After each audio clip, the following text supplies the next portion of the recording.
Hi, so today I'm going to be doing the part 2 of coloring my Gorjuss girl. So in the first video, if you want to see that video, you can go check out my YouTube page, and then it's going to have the first part, which is coloring the skin and the hair. Now, as you see here, I'm just coloring the dress, and as well, I'm going to be coloring the other images as well. And then also, I'm just at the end, I'm going to be putting the card together, and you can see how I made this into a card. So as you see here, I'm taking my BT4, which is a pretty light.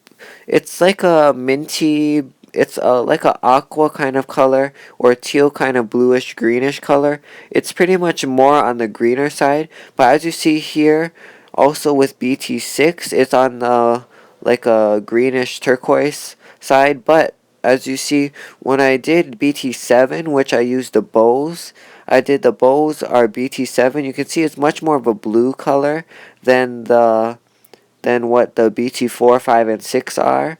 So that's just if you want to know that the lower BT colors are more greenish toned, and then the higher BT colors are more bluish toned. Just so you know. So as you see here, this is BT7, and you can see that that color is much more blue than the BT6. As you see right below it is BT6. And then also I'm going in with BT8 and just doing the nice shading on that as well. Also, you can see that I didn't get really good shading on the dress, and you're going to see me going back and forth trying to blend that dress color out because I really didn't like how it turned out. And you can see that the BT6 was a little bit dark for me to try to blend out, so maybe in the future I will not be using BT6. But you can always just practice and play around. Always the good things with markers or these alcohol-based markers, so you can always go back and it'll always reactivate and help you to get that blending in the future.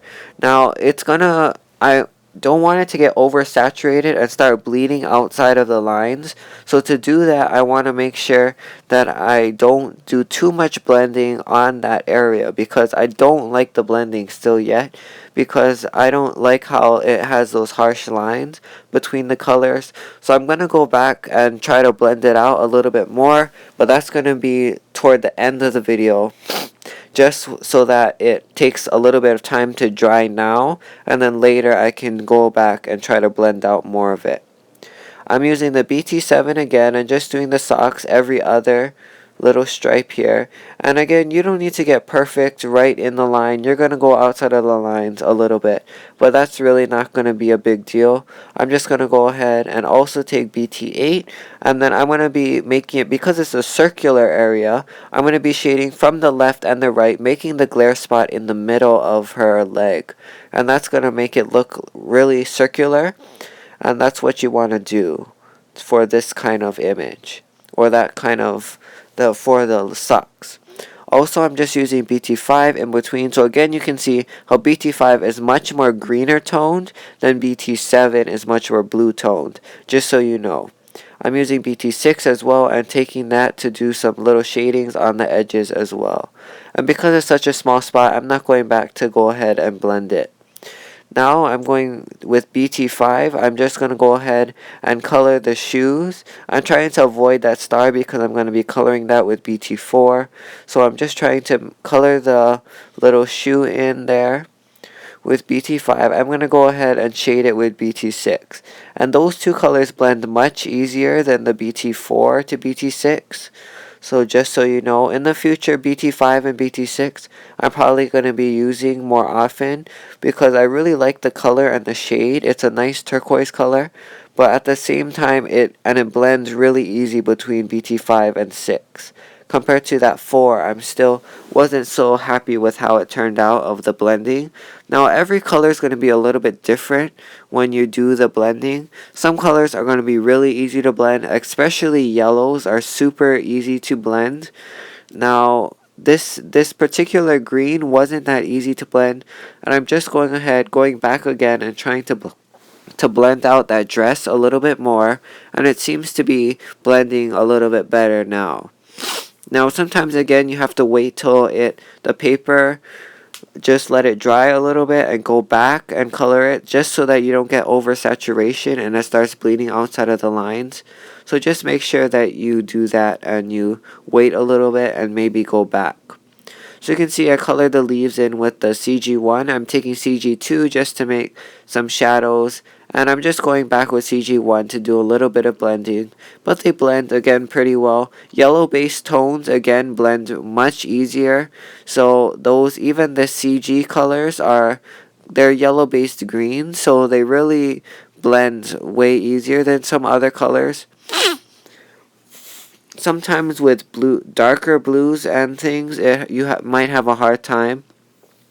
But you just gotta try. Each of them, you might have to do a little bit more work with different blue tones, but it will always turn out nice. So just go back and forth with your markers, maybe doing some tip-to-tip work if it doesn't blend that much, and that'll solve the problem. So as you see here, I'm taking my I colored the whole scroll with TN7, taking TN8 to do the shading. I'm going back with TN7 to blend that color out. And I'm just going ahead and coloring the whole scroll. And then as you see here, this is my finished coloring part. Now I'm just going to go ahead and add Wink of Stella to different areas. I just added it to the bows and just going to add a little bit of shimmer to all of the certain areas. Now also I did go back into the bottom of the girl and I went ahead and added some shadows. So you want to do that for ones that are standing up. I really like doing the shadows, and that really makes it look more dimensional, and it really makes it look and finish your whole card off. So I'm going ahead with some different grays, and I'm just going to go ahead and do some shadows underneath the squirrel as well as her. And that's going to really finish off this project. So as you see here, I'm using IG2. I thought I just wanted some subtle shadows, but then I ended up going darker and with CG4, and I just ended up darkening up all of the shadows and making it much more visible. So you can see with IG2, that's pretty much the lightest color you're going to want to go, because with IG1 you can barely see it, so you definitely want to start off as your base color with IG2, I think. And then if you want to do some shading, go ahead with IG4 or IG3. I don't have IG3, so I'm just using IG4 to go ahead and do the deeper shadows with her, underneath her with IG4. Trying to make sure that I don't get too harsh lines, and going ahead and also making a darker area under the squirrel, and that's good, and I'm just going to go ahead and blend that out with IG2. Now I'm pretty happy with how the shadow turned out and how it blended, but everybody's different, so just under your perspective, make it how you want the shadow to be. Also, it depends what direction the sun is coming from. I'm kind of made her that the sun is coming directly above her, and that's why the shadow would be directly beneath. As you see there, I used my Lawn Fawn stitched scallop, and I used the medium size and just did the edge, and that really makes that edge look a lot nicer.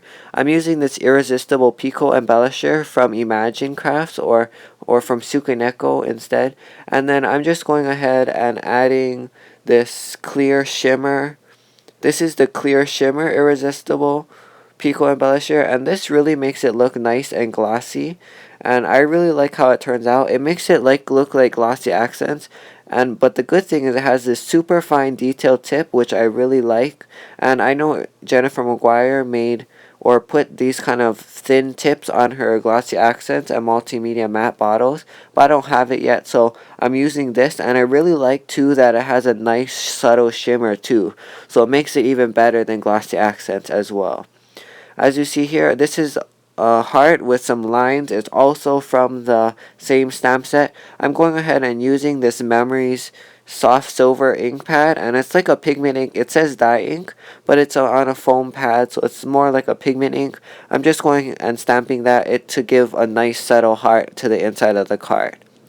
As you see here, I'm just using some bluish green cardstock, and I'm going ahead and going to wait till it dries, and now that Irresistible Pico Embellisher dried, and I'm going ahead and adding some foam adhesive. As you see, I had that the big roll of foam adhesive, you want to make sure that you add quite a bit just to make sure that this piece, because it's sometimes warp when you do a lot of Copic marker or Spectrum Noir coloring, it's sometimes warp, so you want to make sure that you add a lot of foam adhesive, just lining it up to that left side, and this is my finished card. If you want to see any of my other card projects, please visit my blog at micahscraft.blogspot.com. Also, I added some of my new pictures to the end and the beginning, so I hope you like those. And thanks for watching and have a great day. Bye!